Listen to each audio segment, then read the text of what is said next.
Assalamualaikum warahmatullahi wabarakatuh. Apa kabar teman-teman semua? Jumpa lagi di teknik tutorial Mas Vincent. Kali ini saya lagi memperbaiki kulkas 2 pintu merek Sharp teman-teman ya. Jadi untuk kasusnya ini kulkas Sharp ini tidak dingin, baik itu atas bawah itu tidak dingin. Oke, sekarang kita coba nyalakan. Nah, di sini coba saya nyalakan. Dan di sini coba saya akan memeriksa di mana letak kerusakannya. Nah, di sini untuk di bagian kipas berputar ya. Jadi ada suhu, ada udara. Artinya di sini kipas masih aman. Dan yang kedua, kita pastikan bahwasannya di bagian bodi kulkas itu terasa panas ya. Nah, ini terasa panas ya. Artinya di sini untuk freon itu masih ada. Kemungkinan besar di sini itu di bagian defrostnya teman-teman ya. Tapi kita akan lihat dan kita akan copot terlebih dahulu. Nah, di sini ada dua baut. Nah, ini teman-teman bisa buka kedua-duanya ini ya, supaya kita bisa melihat di bagian sensor defrostnya, heaternya, fuse-nya, baik itu kipasnya, semuanya letaknya ada di sini teman-teman ya. Oke, sekarang kita tinggal buka bautnya, kemudian kita lepas.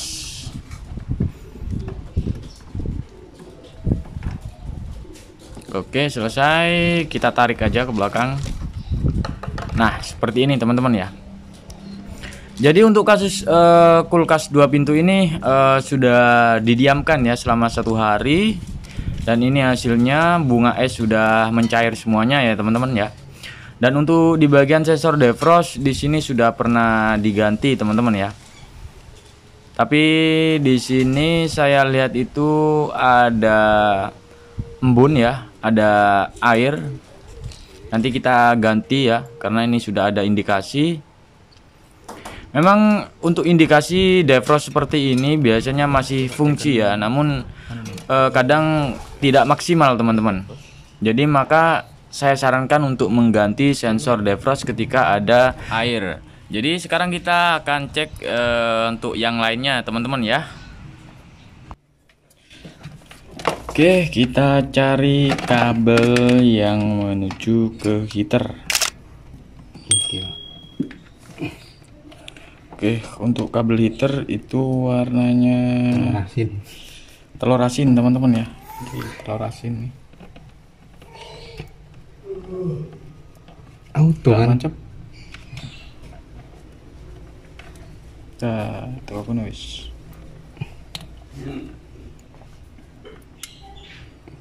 Nah, ini masih kedetek. Masih ada nilai. Oke, sekarang fuse. Fuse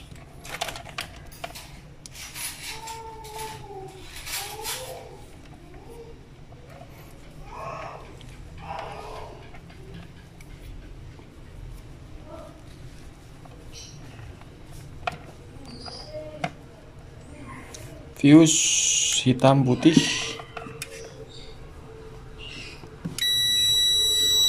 Oke, nyala aman. Oke, di sini untuk fuse dan heater itu semuanya aman ya, teman-teman ya. Jadi kita coba ganti sensor defrostnya karena sudah ada indikasi seperti air, teman-teman. Nah, di sini saya coba lepas dulu untuk solasinya.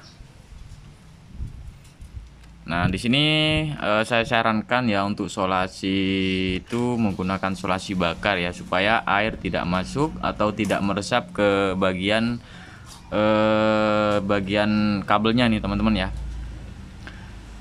Nah, ini teman-teman bisa lihat di sini sudah ada indikasi sudah kemasukan air. Oke, seperti ini teman-teman. Ya. Kelihatan ya.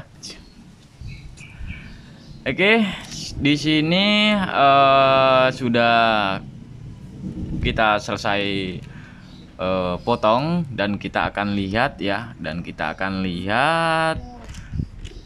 bahwasannya heaternya masih normal ya, atau masih tidak pecah lah.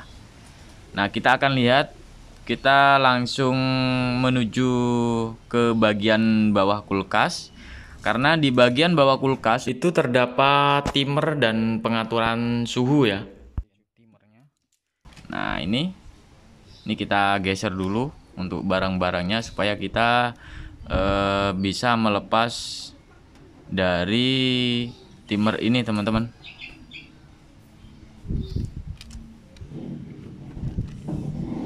Nah, di sini ada baut ya. Nah, ini ada setelan timer, dan di sini juga ada baut untuk membuka. Kita akan lepas di bagian baut-bautnya ini ya. Di sini ada 2. Kita lepas dulu, nanti ada termostat dan ada timernya juga, dan kita akan cek semuanya bahwa timer ini masih berfungsi dengan baik atau tidak nanti, teman-teman. Dan ini juga saya akan cek ya, bahwasannya heaternya masih panas atau tidak. Oke, sudah terlepas. Nah, ini ada timer ya. Ini timer itu menggunakan timer 1/4 ya. Jangan lupa teman-teman, untuk kulkas SAP itu menggunakan timer 1/4, bukan timer 1/3. Jadi jangan sampai salah ketika ada pergantian part-partnya. Untuk keseluruhan semuanya sama, hanya membedakan di timer saja. Untuk kulkas SAP itu menggunakan timer 1/4.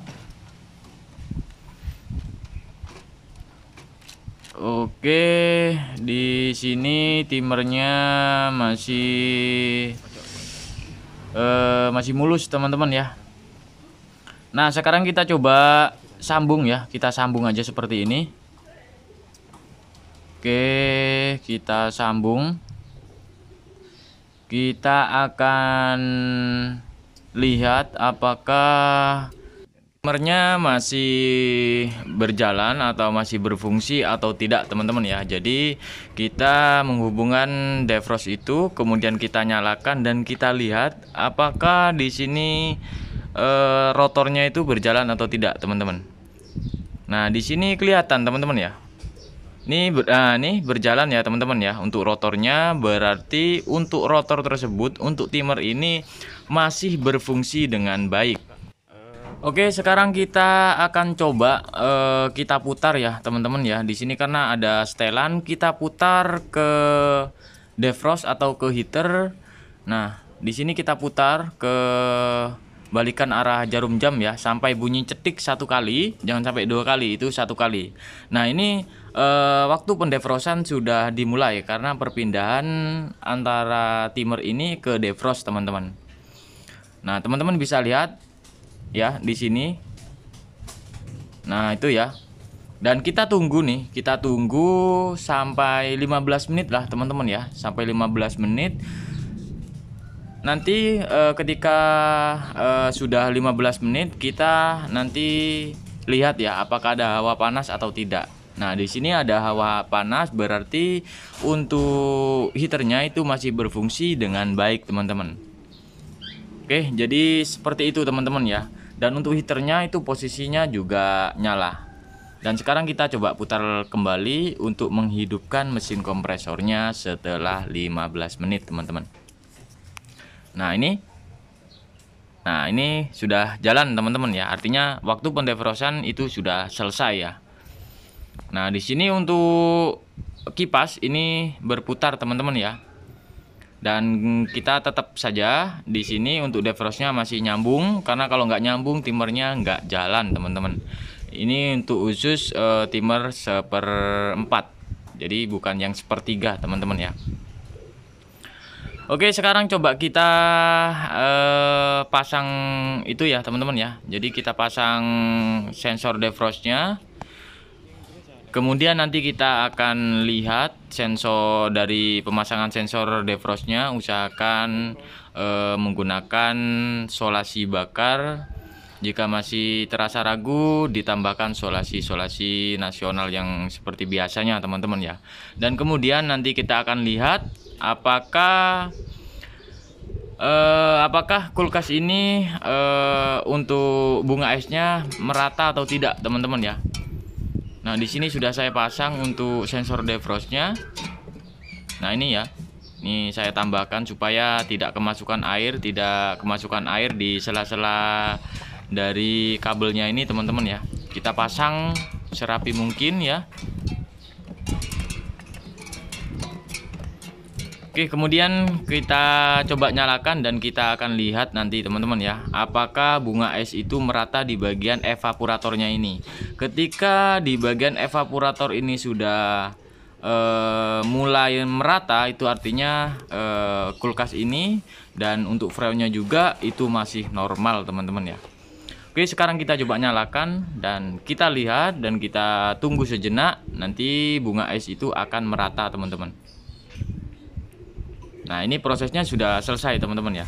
Nah, teman-teman bisa lihat di sini untuk bunga esnya sudah mulai ke bawah dan mulai merata, artinya itu freon itu masih ada dan masih tidak berkurang sama sekali ya teman-teman ya. Jadi hanya kerusakan di bagian kelistrikannya seperti sensor defrost, heater, kipas, dan timernya juga teman-teman bisa cek teman-teman semuanya. Nah, untuk di video kali ini sudah pernah saya bahas sebelum-sebelumnya.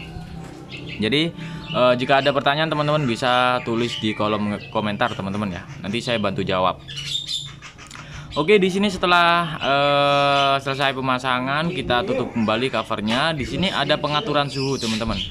Jadi untuk pengaturan suhu ketika kita geser ini seperti knop ya, seperti knop apa ya, keran lah ibaratnya ya. Jadi kita kalau kita posisikan ke kanan ya seperti ini, artinya suhu yang menuju ke bawah itu sedikit teman-teman. Jadi udara yang dari atas itu yang menuju ke bawah itu sedikit karena kita full. Jadi yang lebih dingin itu pintu atas. Nah, kalau kita ke min itu suhu yang paling atas, suhu yang pintu bawah itu lebih full dan lebih dingin. Tapi tidak mengurangi suhu dingin di bagian atas teman-teman. Jadi seperti itu ya teman-teman ya. Oke, jangan lupa like, komen, dan subscribe. Assalamualaikum warahmatullahi wabarakatuh.